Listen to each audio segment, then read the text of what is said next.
नमस्कार दोस्तों, स्वागत है आपका आपके अपने यूट्यूब चैनल मन अप स्टोरीज पर। दोस्तों, ये कहानी चल रही है मंगलसूत्र और उसके 11 पार्ट अपलोड हो चुके हैं।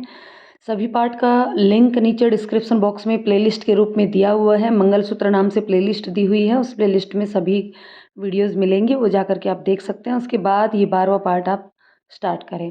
तो चलिए अब हम इस 12वें पार्ट को शुरू करते हैं। जानकी जी की आंखें खुलती हैं, सामने सुहानी को देखकर वह डर से कांपने लगती है। सुहानी उनके पास जाकर कहती है, माँ जी, आपको क्या हो गया था? विशाल जानकी जी के हाथ से इशारा करके शांत रहने के लिए कहता है। जानकी जी धीरे से मुस्कुराकर कहती है, बेटा मैं फिसल गई थी। विशाल माँ को घर लेकर चलते हैं, वहाँ अच्छे से इनकी देखभाल करूँगी तभी जल्दी ठीक हो जाएंगी। जानकी जी मन में कहती है, भगवान ये लड़की वापस मेरे घर में जाएगी। पहले मेरे मत पति को मार दिया, अब यह मुझे भी मार देगी। मेरी पूजा पाठ में क्या कमी रह गई थी जो तूने मुझे दौलत के लिबास में लिपटी हुई चलती फिरती मौत मेरे घर पर भेज दी। विशाल जानकी जी के पास आकर उनका हाथ पकड़कर कहता है, माँ संयम से काम लीजिए। मैंने फैसला किया है कि सुहानी वापस मेरे साथ रहेगी मेरे घर पर। बेटा तू जानबूझकर मौत को अपने करीब कर रहा है। क्या जिंदगी से मोह नहीं रह गया? सब कुछ जानते हुए भी इस मुसीबत को वापस घर में लेकर रख रहा है। इस लड़की का क्या भरोसा, कब इसके सिर पर भूत सवार हो जाए और यह किसकी की जान ले ले। ऐसा कुछ भी नहीं होगा। सुहानी को प्यार और मोहब्बत की ज़रूरत है, जो उसे मैं दूंगा और उसे एक नॉर्मल लड़की बना दूंगा। बचपन से लेकर आज तक तो वह नॉर्मल नहीं हो पाई, अब क्या नॉर्मल होगा? कहीं ऐसा ना हो कि तेरी इस कोशिश में नुकसान तेरा और मेरा ही हो जाए। उस लड़की का क्या, पैसे वाली है, कहीं भी चली जाएगी। ऐसा कुछ नहीं होगा माँ, आप आराम कीजिए, मैं बाद में बात करता हूँ आपसे। विशाल सुहानी को अपने पास बुलाकर कहता है, वैसे तो मैं भी तुम्हारे साथ तुम्हारे घर चलना चाहता था, लेकिन इस वक्त मेरी हालत ऐसी नहीं है, इसलिए तुम अपना सामान अपने घर से ले आओ, फिर हम साथ में घर चलते हैं। शाम को डॉक्टर मुझे वैसे भी डिस्चार्ज करने वाले हैं। सुहानी के जाने के बाद विशाल वेदई को कॉल करके अपने पास बुलाता है और उसे सारी बातें बताता है। विशाल, क्या तुम देख पाए तुम्हारे ऊपर हमला किसने किया? वेदई, यार मुझे कुछ समझने का मौका ही नहीं मिला, लेकिन हाँ उसकी आवाज़ ज़रूर सुनी है मैंने। कोई लड़की है, जैसा कि सुहानी ने बताया था, यह लड़की वही है जिसने उस दिन सुहानी की जान बचाई थी, जिसने कल मुझ पर हमला किया था। क्या वह सुहानी थी? और अगर वह सुहानी नहीं थी तो फिर कौन थी नई लड़की, जो सुहानी का तो साथ दे रही है, लेकिन जो सुहानी को तकलीफ पहुंचाता है उसे मौत? ऐसा लगता है जैसे हम किसी षड्यंत्र में फंस चुके हैं। कुछ भी समझ में नहीं आ रहा है। यह केस एक ऐसी अनसुलझी पहेली बनता जा रहा है जिसका ना और पता है न छोर। थोड़ा संयम से काम लेना होगा, थोड़ा दिमाग लगाना होगा। हम इस केस को ज़रूर सुलझा लेंगे। और शुरुआत करते हैं विक्रम चोपड़ा से। मैंने सुहानी को इसलिए भी अपने पास रखा है ताकि मैं विक्रम चोपड़ा पर नज़र रख सकूं, क्योंकि मुझे पता है कि विक्रम चोपड़ा के आदमी हर वक्त सुहानी पर नज़र रखते हैं। वह बंदा घर से बिना निकले बराबर सुहानी पर नज़र रखवाता है। हो सकता है विशाल कि वह लड़की सुहानी चोपड़ा की ही भेजी हुई कोई बंदी हो, बिल्कुल हो सकता है। वेदई, इन सब बातों का पता हमें मिलकर लगाना होगा। फिलहाल के लिए तुम आराम करो विशाल, और एक बात तुमसे पूछना चाहती हूँ, सुहानी को अपने साथ वापस रखने का फैसला सही है तुम्हारा? क्योंकि तुम उसकी मानसिक हालत अच्छी तरह से जानते हो। अभी अभी उसने तुम्हारी माँ को तकलीफ पहुँचाई है। मैं अच्छी तरह जानता हूँ कि मेरे लिए क्या सही है और क्या गलत, और मेरा यह फैसला बिल्कुल सही है। ओके विशाल, मैं चलती हूँ, अपना ख्याल रखना। यह तुम्हारा निजी मामला है, इसमें बोलने का मेरा कोई हक नहीं है, लेकिन अगर तुम्हें कभी मेरी ज़रूरत महसूस हो तो ज़रूर बताना। और वैसे भी इस केस में हम साथ हैं। सुहानी खुशी खुशी अपने घर आती है। पापा, आपको पता है विशाल मुझे वापस अपने साथ ले जा रहा है। अच्छा, तो फिर कहाँ है वह, तुम्हारे साथ क्यों नहीं आया? आपको पता है पापा, कल रात को किसी ने विशाल के ऊपर जानलेवा हमला किया। उसे बहुत चोट आई है, वह हॉस्पिटल में एडमिट है। मैं उसी को देख दे तो हॉस्पिटल गई थी। अच्छा, लगता है किसी ने तुम्हारे पति के सर पर वार किया है, इसलिए उसका दिमाग बिल्कुल सही चल रहा है, तभी तो तुम्हें वापस ले जाने की बात कह रहा है। पापा, सबसे पहले यह पता करिए कि मेरे विशाल के ऊपर यह हमला किसने किया। बेटा देखो, तुम सोच समझ कर उसके घर जाना, क्योंकि तुम अच्छी तरह से जानती हो कि उसे सारी सच्चाई पता चल चुकी है। हो सकता है कि वह तुम्हारा फ़ायदा उठाने की कोशिश करे।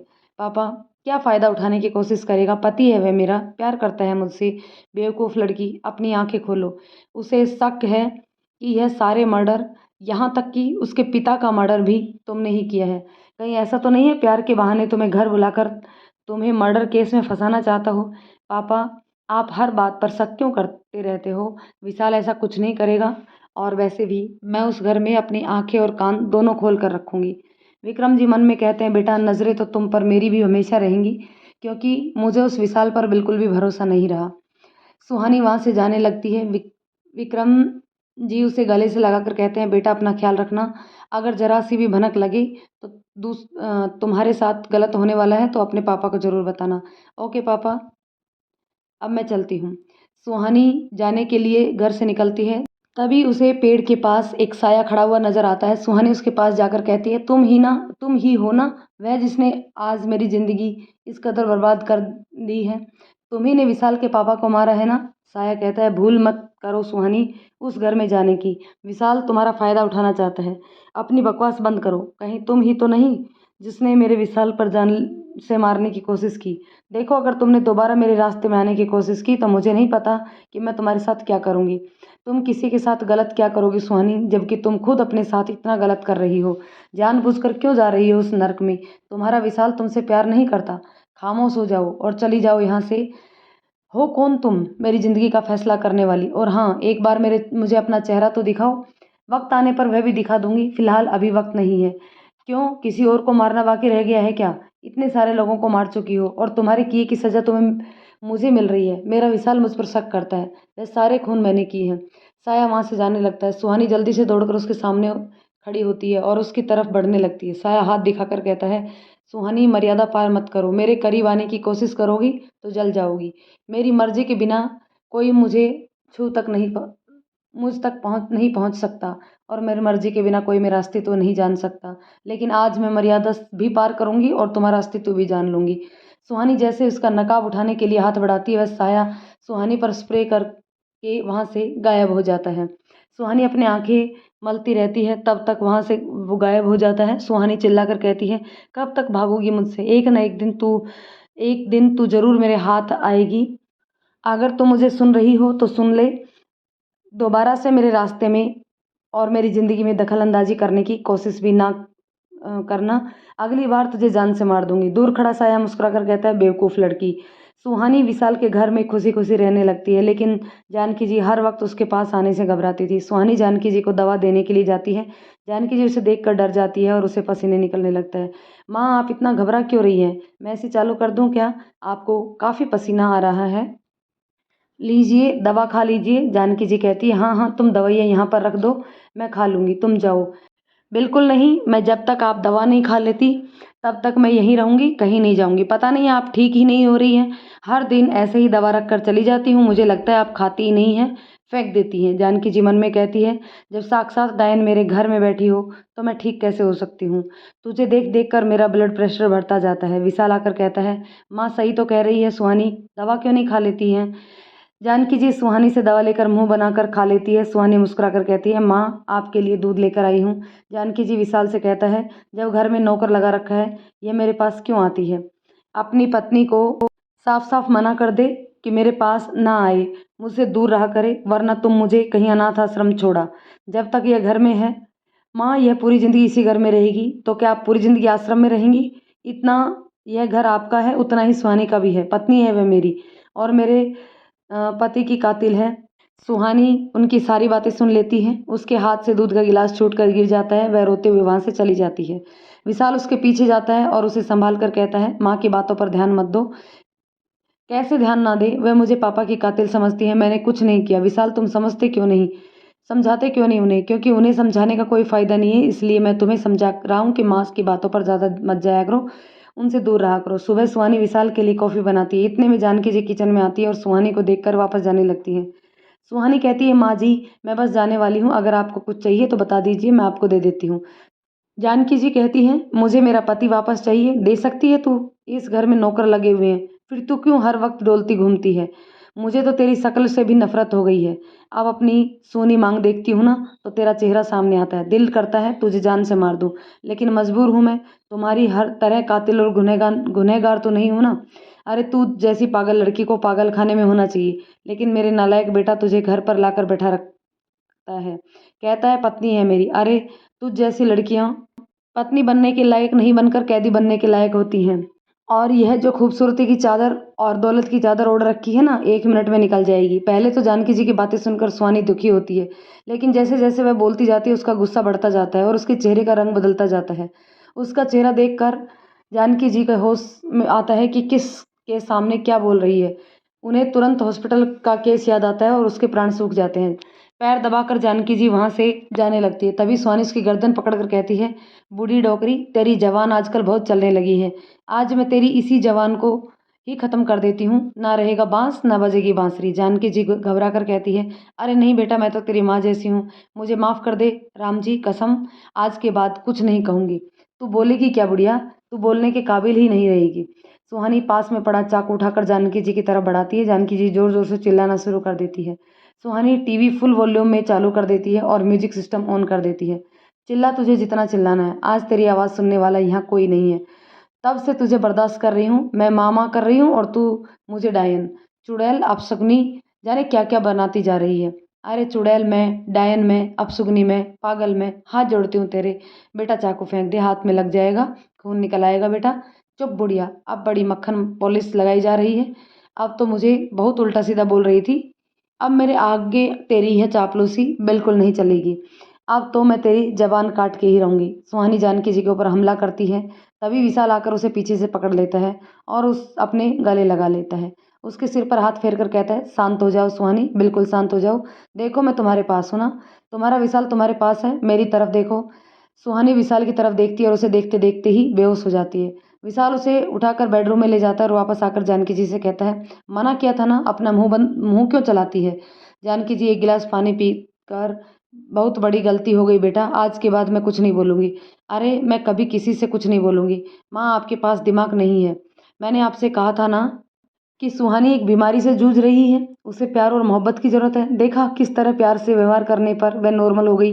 वैसे डॉक्टर का पता कर लिया है, उसकी बीमारी का इलाज किसी दवाई से नहीं बल्कि हम सब कर सकते हैं, उसके साथ प्यार से बर्ताव करके। जब भी वह अपना रंग बदले, उसके सामने आकर अपनी मोहब्बत से दिल से उसे पुकारो, उसके अंदर छुपी अच्छाई को बाहर निकालो। जानकी जी मुंह बनाकर कहती है, तू ही कर ले अपनी बीवी का इलाज, मुझे तो तू मेरी बहन के घर छोड़ दे। जब तक तेरी बीवी पूरी तरह ठीक नहीं हो जाती, मैं तो इस घर में नहीं आऊँगी। अरे इस घर में कदम कदम पर मुझे डर लगता है, पता नहीं कब मेरे सामने आकर मौत खड़ी हो जाए। इतना बड़ा चाकू लेकर मेरी जबान काटने चली थी वह। विशाल मुस्कुराकर कहता है, पर काट नहीं पाई क्योंकि मैं आ गया था, वरना आज आप बिना जबान के खड़ी होती। नालायक कहीं का, अपनी माँ का मजाक बनाता है। जा घुस जा अपनी बीवी के दामन में। पता नहीं जादूगरनी ने मेरे बच्चे पर कैसा जादू कर रखा है, उसके अलावा कुछ दिखाई नहीं देता तुझे। यह जानते हुए भी कि वह कितनी खूंखार है, वह कितने लोगों को मार चुकी है, उसे अपने घर में रखा है, प्यार से अपने बिस्तर पर लिटाते हो।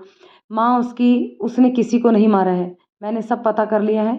यह सब किसी और ने किया है, नाम उस पर आ रहा है क्योंकि वह इस तरीके की बीमारी से ग्रसित जो है। ठीक है रे बाबा, मैं तेरे सामने हाथ जोड़ती हूँ, तू मुझे मेरी बहन के घर छोड़ दे। विशाल कहता है, ठीक है, कल आप तैयार रहिएगा, मैं आपको मौसी के घर छोड़ दूंगा। कुछ दिन आपको भी आराम मिलेगा और मुझे भी। वारी औलाद, माँ बोझ लगने लगी, बाप मर गया, बोल रहा है कि आपको जाने से मुझे आराम मिलेगा। माँ आप बात को कहाँ से कहाँ ले जा रही है। मैं तो इसलिए बोल रहा हूँ क्योंकि आपके ना रहने से सुहानी का झगड़ा नहीं होगा और उसे गुस्सा नहीं आएगा, तो मुझे उसे संभालना भी नहीं पड़ेगा। हाँ कर ले मज़े अपनी बीवी के साथ, जा रही हूँ मैं, जानकी जी मन में कहती है। न जाने में न जा पर जाने से पहले एक बार उसके बाप से ज़रूर मिलकर जाऊंगी, जो ऐसे पागल सन की लड़की मेरे बेटे के पल्ले मंड दी और अपना अपना आप फ्री होकर घूम रहा है। जानकी जी गुस्से में सुहानी के घर पहुंचती है। आज तो हम इसके बाप से पूछ कर ही रहेंगे कि अपनी पागल लड़की हमारे लड़के के मत्थे क्यों मंड दी। गार्ड जानकी जी को रोकने की बहुत कोशिश करते हैं पर वह धक्के मारकर अंदर आ जाती है। शांता उन्हें इस तरह देखकर कहती है, अरे आप कौन और इस तरह अंदर कैसे चली आ रही हैं। जानकी जी चिल्लाकर कहती हैं, इस घर के मालिक को बुलाओ, उस सुहानी चोपड़ा के बाप को बुलाओ, मुझे बात करनी है उनसे, मैं विशाल की माँ हूँ। शांता हाथ जोड़कर कहती है, आप बैठ जाइए, हम साहब को बुला कर लाते हैं। नौकर जानकी जी के लिए पानी लेकर आते हैं। जानकी जी पानी का गिलास फेंक कर कहती है, मुझे इस घर का पानी भी नहीं पीना है, मुझे सिर्फ उस पागल के बाप से बात करनी है। विक्रम जी सीढ़ियों से धीरे धीरे नीचे उतर कर आते हैं। जानकी जी की पीठ उनकी तरफ होती है। शांता कहती है, साहब आ गए हैं मैडम, आप बात कर लीजिए। जानकी जी गुस्से में घूमती है, कहाँ है तुम्हारे साहब? मुझे उनसे पूछना है कि जब खुद की बेटी नहीं संभाली गई तो दूसरों के लिए क्यों मुसीबत खड़ी कर रहे हो। विक्रम जी और जानकी जी आमने सामने थे। जानकी जी विक्रम जी को देखकर सब कुछ भूल जाती है और जानकी जी को देखकर विक्रम जी की आंखों में अचानक से खून उतर आता है। जानकी जी का गला सूखने लगता है और उसके कदम पीछे की तरफ होने लगते हैं। अचानक उसकी तरफ आगे बढ़ते हैं। मैं इतने सालों से जिसका इंतज़ार कर रहा था, आज वह खुद मेरे घर पर चल कर आई है। माँ कसम, आज मैं तुझे ज़िंदा नहीं छोड़ूँगा।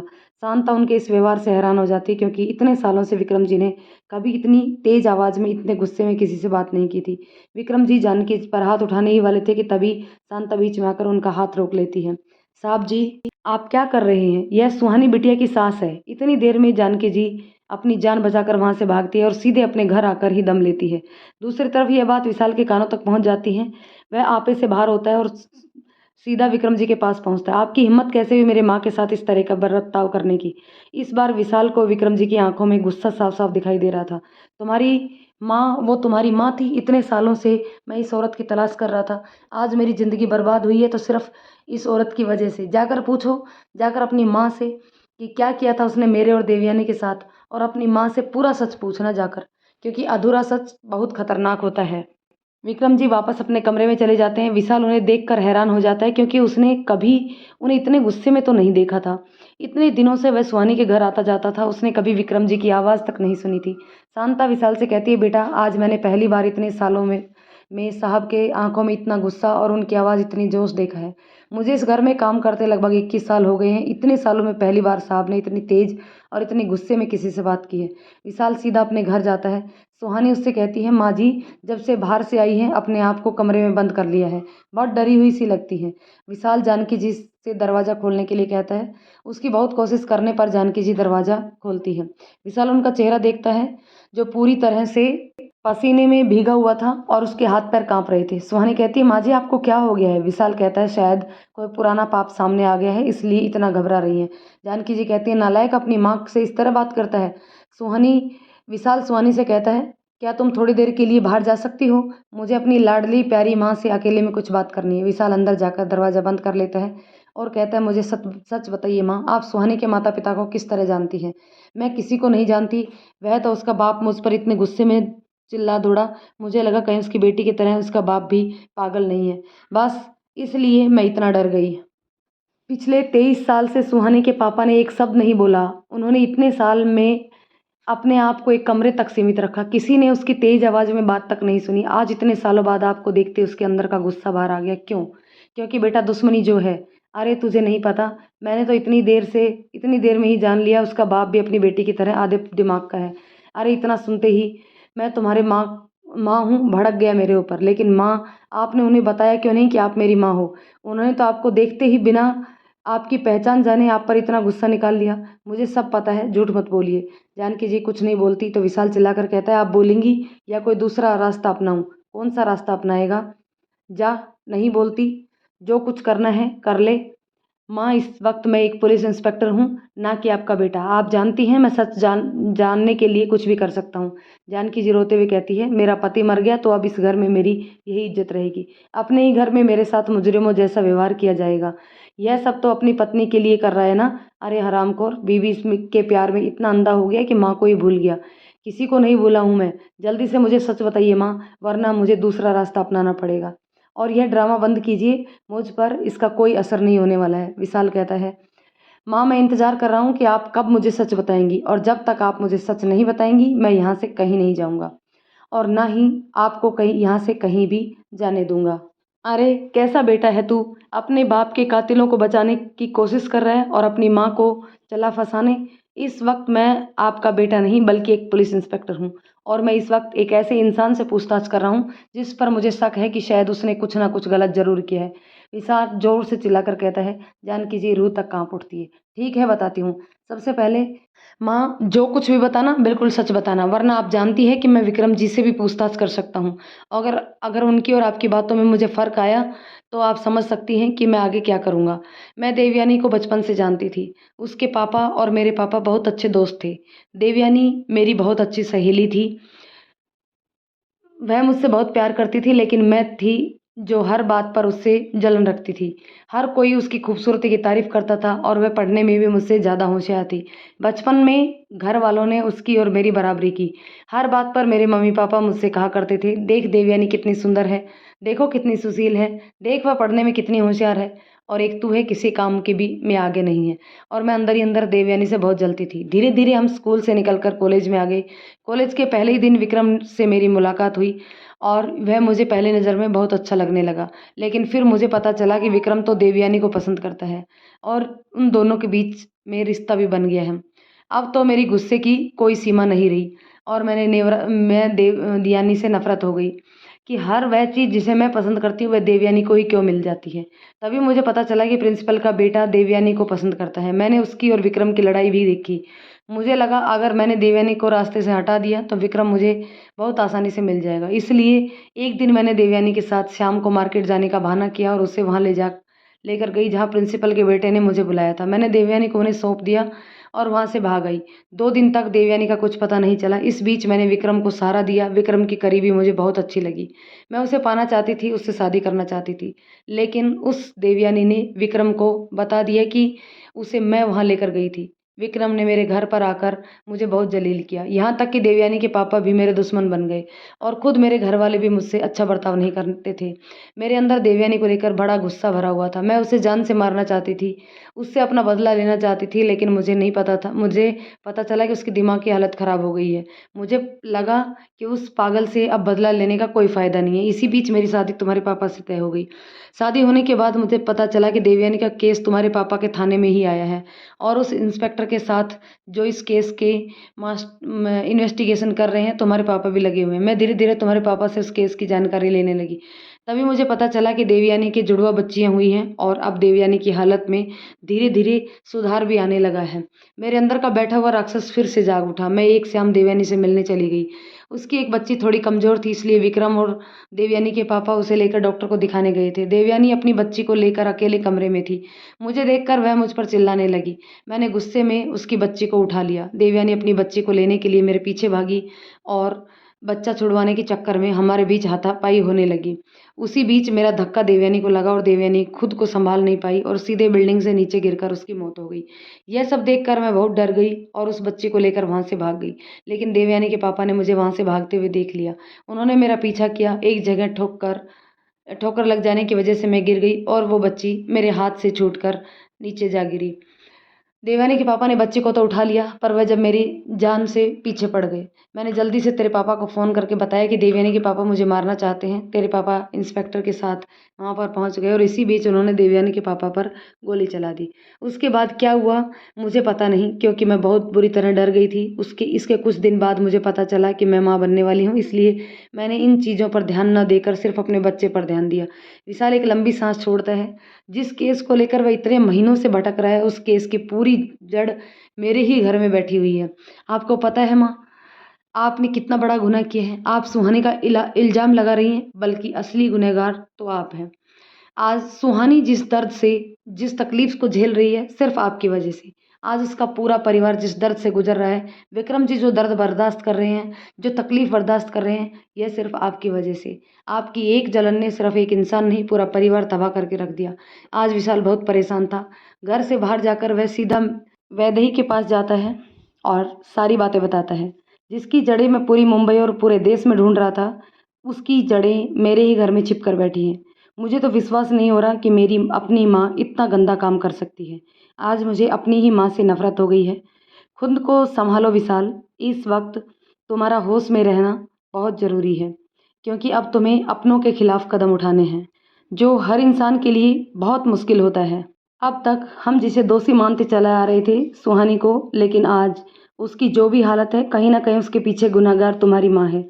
ना उन्होंने ऐसी हरकत की होती, ना आज सुहानी इस हालत में होती, ना मैं एक औरत हूँ, एक औरत का दर्द समझ सकती हूँ। सोचो देवयानी जी पर क्या बीती होगी। उन्होंने जो तुम्हारी माँ को अपना सच्चा दोस्त समझा, लेकिन तुम्हारी माँ ने उसकी पीठ पर छुरा घोंप कर उनकी पूरी ज़िंदगी बर्बाद कर दी। तुम्हारी माँ की जलन और नफरत की वजह से एक परिवार पूरी तरह से बर्बाद हो गया, जिसका साया आज भी उनकी ज़िंदगी में है। सुहानी आज भी उस दर्द को बार बार बर्दाश्त कर रही है। आज मैं तुमसे एक वादा चाहती हूँ विशाल, तुम सुहानी के साथ कभी नहीं छोड़ोगे। उसे प्यार की ज़रूरत है जो उसे कभी नहीं मिला। तुम्हारा प्यार उसकी सारी तकलीफ़ें और सारे दर्दों को भर देगा। मैं जानता हूँ वेदई, लेकिन अभी हम इस केस के बारे में सोचते हैं। यह बात मुझे पता चली है कि सुहानी की एक और जुड़वा बहन है। माँ ने भी आज यही बात बोली, लेकिन कहीं भी इस बात का पता नहीं चल पा रहा कि आखिर उस दूसरी बच्ची का हुआ क्या, वह जिंदा भी है या नहीं। माँ ने बताया कि एक बच्चे को लेकर वो भागी थी जिसे सुहानी के नाना ने ले लिया था। उसके बाद उस बच्चे का क्या हुआ कुछ पता नहीं। तुम अपने घर जाओ, मैं इस बारे में पता लगाती हूँ। जानकी जी अपना सामान बांध रही थी। सुहानी दवाइयाँ लेकर उसके कमरे में आती है और उन्हें सामान करते हुए देखकर कहती है, परेशान हो जाती है, माँ जी आप इस हालत में कहाँ जा रही हैं? अभी तो आपको आराम की ज़रूरत है ना। चुपचाप यहाँ से चली जा, आज तेरी वजह से मेरा बेटा मुझसे नफरत करता है। नफरत हो रही है मुझे तुझसे। मुझे नहीं पता था तू उस डायन की बेटी है, जिस डायन ने मेरी ज़िंदगी मेरा घर बर्बाद कर दिया। आप यह क्या कर कह रही हैं माँ? आप मेरी माँ के बारे में ऐसा कैसे बोल सकती हैं? हाँ नहीं बोल सकती, वरना तुझे गुस्सा आ जाएगा। फिर तू भी अपनी माँ की तरह मेंटल हो जाएगी, पागल बन जाएगी, मुझे जान से मार देगी। पहले तेरी माँ मेरी ज़िंदगी का नासूर थी और अब तू मेरी ज़िंदगी का नासूर बन गई है। और तू और मेरे बेटे की पत्नी बनकर मेरे सर पर आ गई है और मेरे बेटे पर तेरी मोहब्बत का भूत इस तरह सवार है कि उसे मेरी कोई परवाह नहीं है। मुझे हर तरह से गलत समझता है। वह तेरी मेरी भावनाओं को समझने की कोशिश क्यों नहीं करता कि मेरे दिल पर क्या बीती है। लेकिन बात क्या हुई माँ? आप मेरी माँ को कैसे जानती हैं और आप मेरी माँ से इतनी नफरत क्यों करती है? मैं तो आपको और विशाल को प्यार देना चाहती हूँ। कभी अपनी माँ का प्यार नहीं देखा, वो माँ का प्यार मैं आप में पाना चाहती हूँ। माँ का प्यार चाहती हूँ। तू मुझसे माँ का प्यार कभी नहीं पाएगी, क्योंकि मैं तुझे सिवाय नफरत के और कुछ नहीं दे सकती, क्योंकि तू उसी के काबिल है। तेरी माँ भी उसी के काबिल थी और वही उसे मिला। सुहानी को अब गुस्सा आ जाता है। बस कीजिए माँ जी, आपको मेरे बारे में जो कुछ भी बोलना है बोलिए। मेरी माँ तो अब इस दुनिया में भी नहीं है। उन्हें बहुत दर्द बर्दाश्त किया है ज़िंदगी में। अब उनके बारे में एक लफ्ज़ और मत बोलिएगा, वरना मैं क्या कर बैठूंगी मुझे भी नहीं पता। सुहानी का गुस्सा बढ़ने लगता है। वह कमरे से बाहर निकल जाती है। उसका दम घुटने लगता है। वह बाहर निकलकर गार्डन की तरफ जाती है। तभी कोई पीछे से आकर उसके मुंह पर रुमाल रख देता है और सुहानी वहीं पर बेहोश हो जाती है। थोड़ी देर में गाड़ी आती है और सुहानी को अपने साथ लेकर चली जाती है। जानकी जी अपना सामान रख लेती है और घर से बाहर जैसे ही जाने लगती है, सुहानी सामने से आकर उनका रास्ता रोक लेती है। इतनी जल्दी क्या है माँ जी घर छोड़कर जाने की? कम से कम मुझे मेरी गलतियों का प्रायश्चित तो करने दीजिए। आपको मेरी वजह से बहुत प्रॉब्लम हुई है। आपके और विशाल के बीच बहुत अनबन भी हो गई है। मुझे एक मौका तो दीजिए, मैं आप माँ बेटे के बीच बिल्कुल सुलह करवा दूंगी। विशाल आपसे फिर से पहले की तरह ही प्यार करने लगेगा। ए लड़की, अपनी बहन के घर जा रही हूँ। अब मैं तेरे साये में नहीं रहना चाहती। पागल है तू, पता नहीं कब क्या कर बैठी। सुहानी जानकी जी का हाथ से बैग खींच लेती है और जाकर कमरे में रख देती है और जानकी जी का हाथ पकड़कर उन्हें अंदर लेकर आती है। जानकी जी आनाकानी करती है। सुहानी उसका हाथ काट कस के पकड़ लेती है और झटके से अंदर खींचकर दरवाज़ा बंद कर देती है और उन्हें कमरे में फेंक देती है। जानकी जी की सांस फूलने लगती है और एक नज़र सुहानी की तरफ देखती है। दिमाग खराब है, बूढ़ी हड्डियां हैं मेरी, इतनी ज़ोर से झटका दिया तो टूट जाएंगी। क्या चाहती है, अपंग हो जाऊं और मैं पूरी ज़िंदगी तेरे रहमो करम पर रहूं? बिल्कुल नहीं माँ जी, बल्कि मैं तो यह चाहती हूँ कि आप इस दुनिया में ही ना रहें। सुहानी की बातों से जानकी जी बुरी तरह डर जाती है। सुहानी उसके पहले कुछ करती या कहती तभी विशाल आ जाता है। सुहानी वहाँ से चली जाती है। जानकी जी विशाल से कुछ कहना चाहती है, लेकिन विशाल बिना कुछ सुने अंदर कमरे में चला जाता है। देखो सुहानी, आज मैं तुम्हारी पसंद का गाजर का हलवा लेकर आया हूँ। सुहानी मुस्कुरा देती है। विशाल सुहानी के करीब जाकर उसका हाथ पकड़ता है और उसे अपने गले लगा लेता है। सुहानी विशाल से खुद को छुड़ाने लगती है। विशाल उसके कंधे पर सर रख कर कहता है, मैं जानता हूँ कि तुम मुझसे नाराज हो। हमारे बीच बहुत कुछ हुआ है, लेकिन अब मैं सब को सुधारना चाहता हूँ। देखना सुहानी, मैं अपने प्यार की ताकत से तुम्हें बिल्कुल नॉर्मल कर दूंगा। तुम खामोश क्यों हो? इस तरह मुझे अजनबियों की तरह ट्रीट क्यों कर रही हो? अरे तुम्हारा विशाल हूँ, तुम्हारा पति हूँ, मुझे हक है गले लगाओ। इस तरह मुझे बार बार खुद से दूर क्यों कर रही हो? मेरी माँ की ज़िंदगी तुम्हारी माँ की वजह से बर्बाद हुई है ना विशाल? मुझे सब पता चल गया है। अच्छा, इसका मतलब कि तुमने हमारी बातें सुन ली। मैं जानता हूँ मेरी माँ दोषी है और उसका प्रायश्चित करने के लिए मैं तैयार हूँ। बताओ मुझे क्या करना होगा? अपनी जान देनी होगी। दे दूँ? सुहानी कुछ बोलती है और वहाँ से चली जाती है। मैं जितना अपनी और सुहानी के बीच की दूरियां कम करने की कोशिश करता हूँ, कुछ ना कुछ ऐसा हो जाता है कि दूरियां फिर से बढ़ जाती हैं।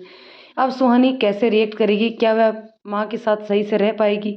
एक बार मुझे माँ से बात करनी होगी। उधर एक कमरे में किंग साइज बेड के ऊपर सुहानी बेहोश पड़ी थी। थोड़ी देर में उसकी आंखें खुलती हैं। वह चारों तरफ देखती है। कमरा बहुत ही सुंदर था।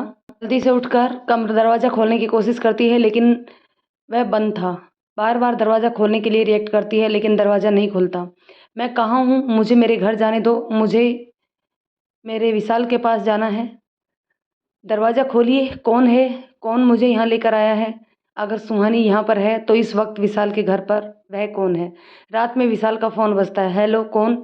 विशाल, मैं वेदी। सॉरी, नींद में तुम्हारी आवाज़ नहीं पहचान पाया। हाँ बोलो। दरअसल विक्रम जी ने सारे रिकॉर्ड्स में दूसरी बच्ची का नाम हटाने के लिए कहा था। उनको लगा था कि देवयानी का पिताजी और दूसरी बच्ची मर चुकी हैं। देवयानी की मौत के बाद सुहानी के दिलो दिमाग पर इस बात का कोई असर ना पड़े, उसे यह पता ना चले कि उसकी इस दुनिया में एक और बहन थी जो मर चुकी है, इसलिए उन्होंने सारे रिकॉर्ड से उस बच्ची का नाम हटा दिया था।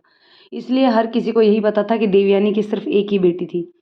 तुम्हें क्या लगता है, क्या वह बच्ची जिंदा है और यह सब हत्याएं वही कर रही है? सच क्या है ये तो कोई नहीं जानता, लेकिन मुझे ऐसा लग रहा है कि हम सच के बहुत करीब हैं। मैंने तुम्हें इसलिए भी फ़ोन किया है। इतनी रात में सुहानी क्या बाहर क्या कर रही है? विशाल झटके से उठता है और अपने बगल में देखता है जहाँ पर सुहानी नहीं थी। मुझे नहीं पता, मैं सो गया था, मैं अभी बाहर देखता हूँ। अरे वह तुम्हारे घर के पास के बाहर नहीं है, बल्कि वह यहाँ से बहुत अधिक दूर दिखाई दे रही है। दरअसल जब हमने उसे हिप्नोटाइज़ किया था तो मैंने डॉक्टर से कहकर उसकी बॉडी में एक चिप इंजेक्ट कर दी थी, ताकि मुझे सुहानी पर शक था। सुहानी कहीं भी जाएगी तो हमें उनके लोकेशन का पता चल जाएगा। इस वक्त सुहानी की लोकेशन शहर के बाहर हाईवे के पास कहीं दिख रही है। शहर के बाहर हाईवे पर, लेकिन वहाँ पर क्या करेगी सुहानी? विशाल तुरंत कपड़े पहनकर बाहर निकलता है। घर का दरवाज़ा खुला हुआ दिखाई देता है। विशाल तुरंत जानकी जी के कमरे में जाता है जहाँ पर कोई नहीं था। ओ माय गॉड, कहीं ऐसा तो नहीं कि सुहानी माँ को मारने के लिए? नहीं नहीं, ऐसा नहीं हो सकता, लेकिन हो भी सकता है, क्योंकि सुहानी को माँ का सच पता चल गया था। रात में भी वह बहुत नाराज़ थी। विशाल वेदई को फ़ोन करके सारी बातें बताता है और उसे उसी जगह पर पहुँचने के लिए कहता है जहाँ पर सुहानी की लोकेशन दिखाई दे रही थी। वहीं दूसरी तरफ सुहानी बार बार दरवाज़ा खोलने के लिए आवाज़ दे रही थी। उसके पास खाना रखा हुआ था, फ्रूट्स रखे हुए थे, जूस रखा हुआ था, लेकिन उसने किसी चीज़ को भी हाथ नहीं लगाया था। वह बार बार रोकर दरवाज़ा खोलने के लिए रिक्वेस्ट कर रही थी।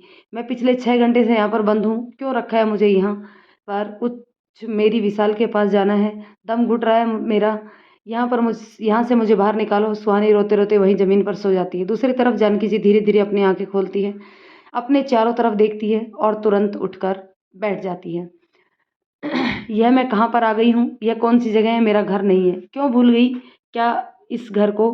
सामने सुहानी को देखकर जानकी जी डर जाती है। तू मेरी इतनी हिम्मत कि तू मुझे यहाँ पर लेकर आई? जानती नहीं, मेरे बेटे को पता चल गया तो वह क्या करेगा? क्या करेगा तेरा बेटा? बोल बुढ़िया, क्या करेगा तेरा बेटा?